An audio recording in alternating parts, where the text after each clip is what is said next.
एक और बड़ी जानकारी मिल रही है, खटीमा की सीट से पुष्कर सिंह धामी पीछे बताए जा रहे हैं। ये बड़ी जानकारी आपको बिल्कुल, दोनों ही देखिए मुख्यमंत्री पद के उम्मीदवार और दोनों ही पीछे चल रहे हैं। लालकुआं से हरीश रावत अगर पीछे है तो रुझानों में खटीमा से पुष्कर सिंह धामी भी पीछे बताए जा रहे हैं। ये बड़ी खबर इस वक्त आपको बता दें, ये बहुत बड़ी खबर उत्तराखंड से मिल रही है। बड़ा उलटफेर राजेंद्र, किस तरीके से देख रहे हैं आप? बिल्कुल, ये दो बड़े चेहरे और दोनों पीछे बताए जा रहे हैं। हरीश रावत कांग्रेस का सबसे बड़ा चेहरा थे और मुख्यमंत्री पुष्कर सिंह धामी खटीमा से, और दोनों पीछे बताए जा रहे हैं। 900 वोटों से पीछे हैं पुष्कर सिंह धामी। इनका पीछे होने और वोट का जो अंतर है वो अपेक्षाकृत कम है हरीश रावत के मुकाबले में। ये देखिए बिल्कुल बिल्कुल राजेंद्र, देखिए दोनों ही यानी कि दोनों ही बड़े चेहरे हैं, अपने अपने पार्टी के चेहरे हैं। खटीमा से पुष्कर सिंह धामी अगर पीछे चल रहे हैं तो वहीं आप बात कर लें पूर्व सीएम हरीश रावत की, वो भी पीछे चल रहे हैं। अच्छा खासा मार्जिन यहां पर लेते हुए उनके प्रतिद्वंदी कैंडिडेट 2713 सीटों से पीछे चल रहे हैं। बहुत बड़ा उलटफेर ये उत्तराखंड में देखने को मिल रहा है राजेंद्र। बिल्कुल, लालकुआं सीट से अजीत सिंह राठी हमारे ब्यूरो चीफ इस वक्त हमारे साथ जुड़ गए। अजीत, ये दो बड़े चेहरे पीछे बताए जा रहे हैं और क्या जानकारी मिल रही है आपको? राजन, देखिए ये वाकई बहुत ही एक इंटरेस्टिंग न्यूज सामने आई है। ये जितना भी अपडेट जिलों से आ रहा है, जिलाधिकारी के यहाँ से काउंसिल के बाद एक अपडेट मिलता है, उसमें ये दोनों फिगर आई है। और एक नैनीताल जिले की लालकुआं सीट से हरीश रावत चुनाव लड़ रहे हैं और उधम सिंह नगर की खटीमा सीट से मुख्यमंत्री पुष्कर धामी चुनाव लड़ रहे हैं। इंटरेस्टिंग ये है राजेंद्र की दोनों ही अपनी अपनी पार्टी के कप्तान हैं चुनाव में, और दोनों के चेहरों पर कांग्रेस में हरीश रावत के चेहरे पर चुनाव लड़ा जा रहा है और भारतीय जनता पार्टी में पुष्कर सिंह धामी के चेहरे पर चुनाव लड़ा जा रहा है। तो दोनों ही पार्टी के कमांडर अगर पीछे चले जा रहे हैं तो ये एक बड़ी राजनीतिक उथल पुथल का संकेत मिल रहा है यहाँ से चुनाव मतगणना के दौरान। हालांकि अभी बहुत जल्दबाजी होगा किसी भी प्रेडिक्शन पर पहुंचना, लेकिन फिलहाल जो चीजें सामने आ रही हैं, जो आंकड़े सामने आ रही हैं, उनको अनदेखा नहीं किया जा सकता। दोनों ही कप्तान पिछड़ते नजर आ रहे हैं और ये दोनों ही पार्टी के शिविरों में इस बात की चिंता साफ साफ देखी जा रही है। जी राजीव, ये बड़ी खबर दे रहे हैं। इसके अलावा उत्तराखंड में और जो बड़े उम्मीदवार हैं, बड़े चेहरे हैं, उनके बारे में आपको क्या जानकारी मिल रही है अजीत?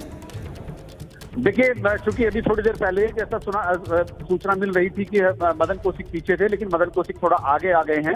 जैसे मंगलोर से काजी निजामुद्दीन भी आगे आ गए हैं। जैसे बसपा वहां पर भगवानपुर में बढ़त ले रही थी तो वहां भी कांग्रेस की ममता राकेश आगे आ गई हैं। और रानीपुर जो एक भाजपा का गढ़ मानी जाती है हरिद्वार जिले में, वहां भी कांग्रेस 1200 वोटों से आगे चल रही है।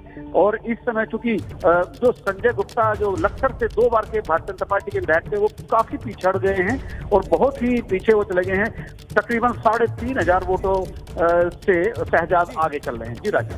अजीत, बहुत बहुत धन्यवाद आपका इन तमाम अपडेट्स के लिए। आगे भी आपसे बात करेंगे और बड़ी खबरों के आने का सिलसिला जारी। बड़ी अपडेट्स लगातार हमें मिल रही है काउंटिंग से जुड़ी हुई। 260 सीटों पर देखिए 262 सीटों पर रुझान आ गए हैं। 147 सीटों पर भाजपा आगे हो गई है उत्तर प्रदेश में। 147 सीटों पर भाजपा आगे है उत्तर प्रदेश में और सपा 100 से भी कम पर चली गई।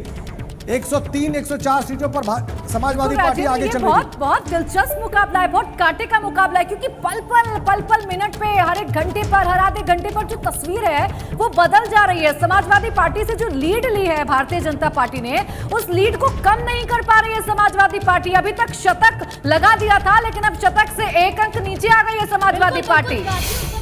साथ उत्तराखंड में भी देखें तो मुकाबला बेहद दिलचस्प नजर आ रहा है। अगर देखें तो भारतीय जनता पार्टी ओवरऑल तो आगे चल रही है, लेकिन 150 का आंकड़ा छू लिया है। बड़ी खबर इस वक्त की, यूपी के रुझानों में भारतीय जनता पार्टी सपा के बीच काफी अंतर हो गया है। 150 सीटों पर भारतीय जनता पार्टी आगे निकल गई है। ये बड़ी खबर इस वक्त की आपको बता रहे हैं। 150 सीटों पर बढ़त बना ली है राजेंद्र जी।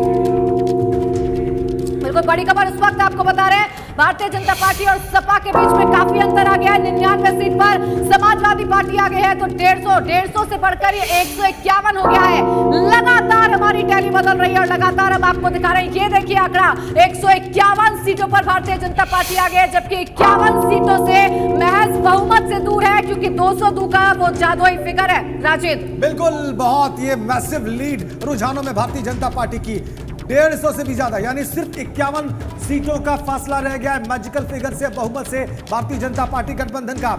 151 सीटों पर लीड ले ली है भारतीय जनता पार्टी ने और ये बड़ी लीड, ये बहुत बड़ा फासला।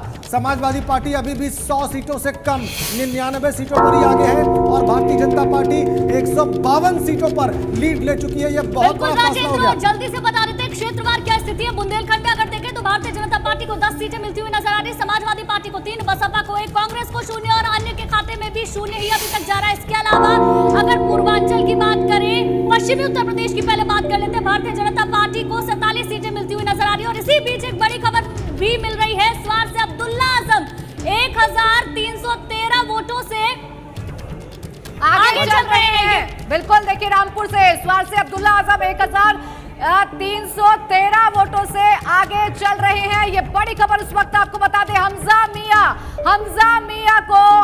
मियां को पीछे छोड़ दिया है। नवाब के बेटे हैं, अपना दल एस के उम्मीदवार हैं, पहले मुस्लिम कैंडिडेट हैं, इकलौते मुस्लिम कैंडिडेट हैं एनडीए के। रामपुर की स्वार टाटा सीट है जहां से अब्दुल्ला आजम पहले भी विधायक रहे, हालांकि उस वक्त उनका खारिज हो गई थी उनकी विधायिका, और अब वो एक बार फिर से आगे चल रहे हैं। 1313 वोटों से आगे चल रहे हैं रामपुर में आजम खान, और रामपुर की स्वार टाटा से उनके बेटे आगे चल रहे हैं राजेंद्र। बिल्कुल, और ये देखिए इसी अपडेट को हम आपको बताएं, स्वार सीट से अब्दुल्ला आजम आगे चल रहे हैं, 1313 सीटों से हमजा मियां से आगे चल रहे हैं। रामपुर का आंकड़ा आप देख लीजिए, चमरवा में अभी मतगणना जारी है, मिलक में समाजवादी पार्टी आगे है, स्वार में समाजवादी पार्टी आगे है, रामपुर सदर में समाजवादी पार्टी आगे है, लेकिन बिलासपुर में अभी मतगणना चल रही है। यानी रामपुर की 3 सीटों पर रुझान मिले हैं और तीनों पर समाजवादी पार्टी आगे चल रही है। और इसका आकलन पहले भी किया जा रहा था, जो 3 रुझान हैं उसमें समाजवादी पार्टी के उम्मीदवार आगे हैं, आजम परिवार के ही 2 उम्मीदवार आगे हैं।